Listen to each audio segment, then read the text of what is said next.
Thank you. Curtis, I'm going to just say next, okay? Okay. You're not ready for me yet, anyway.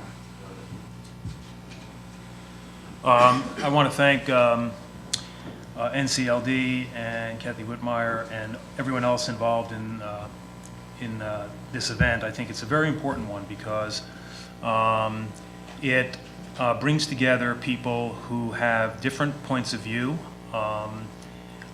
sometimes very different perspectives, and this happens too infrequently. And I think that, sort of like in the spirit of Don's Kumbaya. I'm from New York. We don't talk about Kumbaya, but bringing people together to talk honestly and openly and candidly, I think, is extremely important to the success of RTI.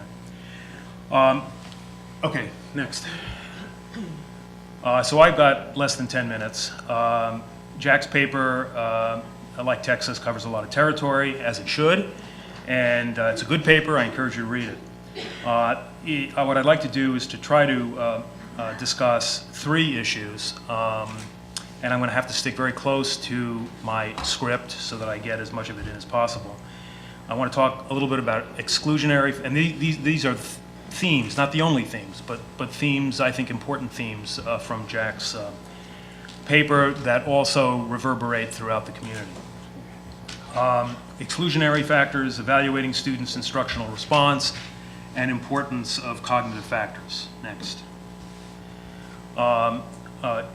In Jack's paper, he writes that not every child needs to be assessed for every potential problem in an RTI model. There should be hypotheses about the basis for the achievement problem that would lead to, in my words, child-specific assessments.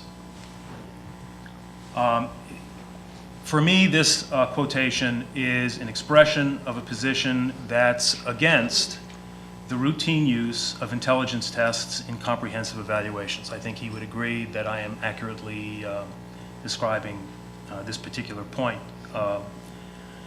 Implicit in this position are at least 2 important assumptions that I'd like you to consider. The first is that LD may be distinguished from intellectual disabilities or mental retardation by most teachers, most of the time, without the use of intelligence or other cognitive tests.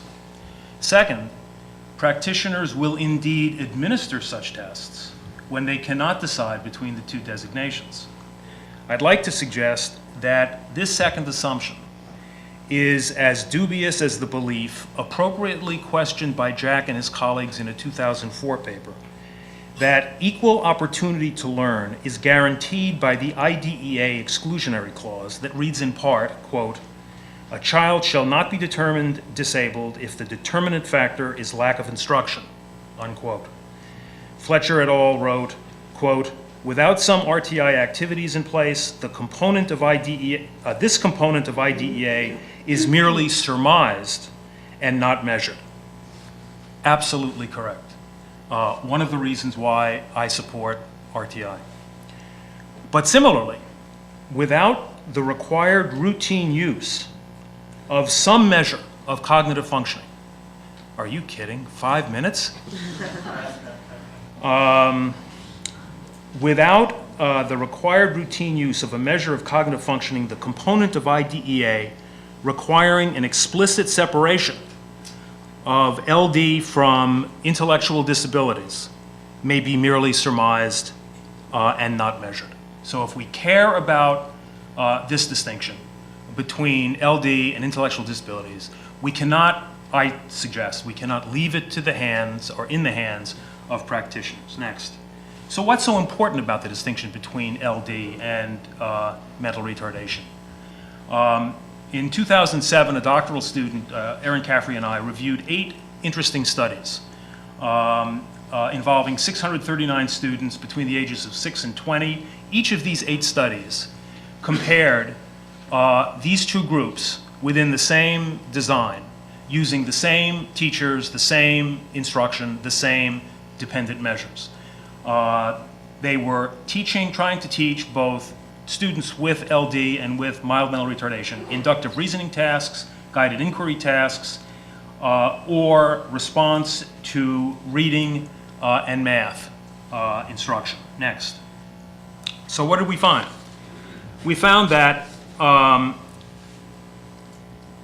students with LD statistically significantly outperformed students with mild mental retardation on both inductive reasoning and guided inquiry tasks. They made reliably greater gains following interventions in reading and math. Across all learning tasks and contexts, students with LD displayed greater consistency transferring and applying conceptual knowledge to new tasks. Next. So if we do not make this distinction, if we are not vigilant about making this distinction, I submit to you that we blur what we historically knew to be learning disabilities, and equally importantly, we affect the composition, the nature and composition of our instructional groups. How heterogeneous do we want our instructional groups to be, keeping in mind the pedagogical truism that the more heterogeneous the group, the harder it is to teach effectively. I submit that if we permit, if we start teaching, well, it's not start, we're already doing this in non-categorical placements, but the greater the range of abilities and, let's say, achievement levels, the harder it is to do justice to children with intellectual disabilities and children with learning disabilities. Let me move on to, let me skip this one and go to number 3, because I'm afraid I'm not going to have time. Cognitive processes. Jack talks rightly about cognitive processes as an important issue in the community.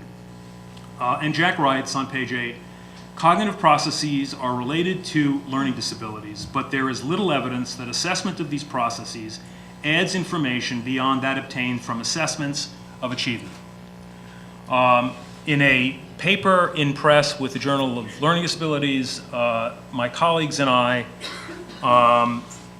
conducted a study involving a sample of 195 first graders who were selected for poor reading performance. We explored 4 cognitive predictors of later reading comprehension and reading disability status. In fall of first grade, we measured the children's phonological processing, rapid automized naming, oral language comprehension, and nonverbal reasoning, our 4 cognitive measures. Throughout first grade, we also modeled the students' reading progress by means of weekly tests to obtain December and May intercepts. We assessed their reading comprehension in the spring of grades 1, 2, 3, 4, and 5. So we were following these kids across 5 grade levels.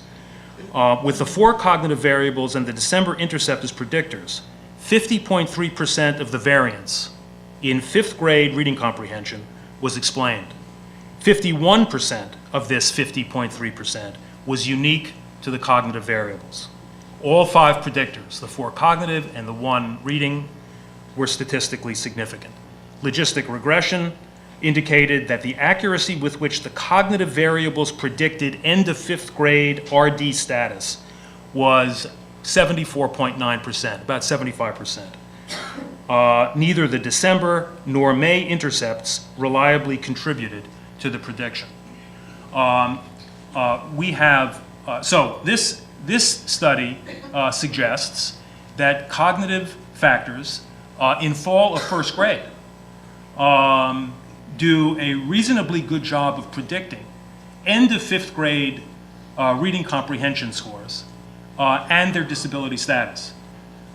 There's other studies that we're involved in that I don't have time to get into, which also suggest a role for cognitive assessment.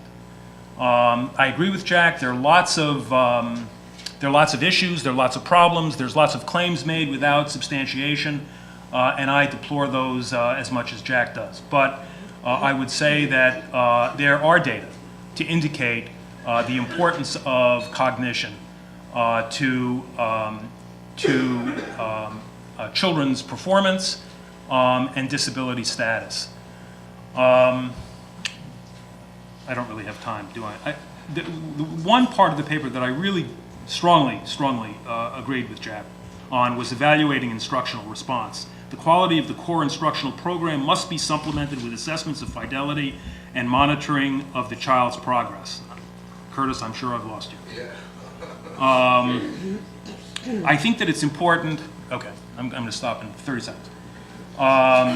Cats, remember, I'm a cat. We really need to think, I think, more seriously about the nature and purpose of instruction in tiers 1, 2, and 3. The way I think about it, and I think many people think about it, the nature and purpose of instruction here is very different. In tier 2, I believe that I and others see instruction as a test. And how well a child responds to that instructional test determines not just whether the child moves up or down in an RTI framework, but it also helps practitioners understand the effectiveness of the treatment that they're using at tier 2. The reason why people, I think, rightly argue for standard treatment protocols is because it is a well-defined instructional protocol and a test. If we give different kids different instruction at tier 2, and we hope to compare a given child's performance on the instruction that she receives at tier 2 to other children, it's an impossibility. And yet there are a lot of people who look at standard protocols as, you know, just a horrible, horrible thing. My good friend Rich Long is sitting right in front of me, and I'm reminded of one of my favorite organizations, International Reading Association. Many of these people are strongly constructivist in their orientation. They are going to reject standard treatment protocols. The use of evidence-based curricula and standard curricula, I think, faces an uphill struggle. Thank you.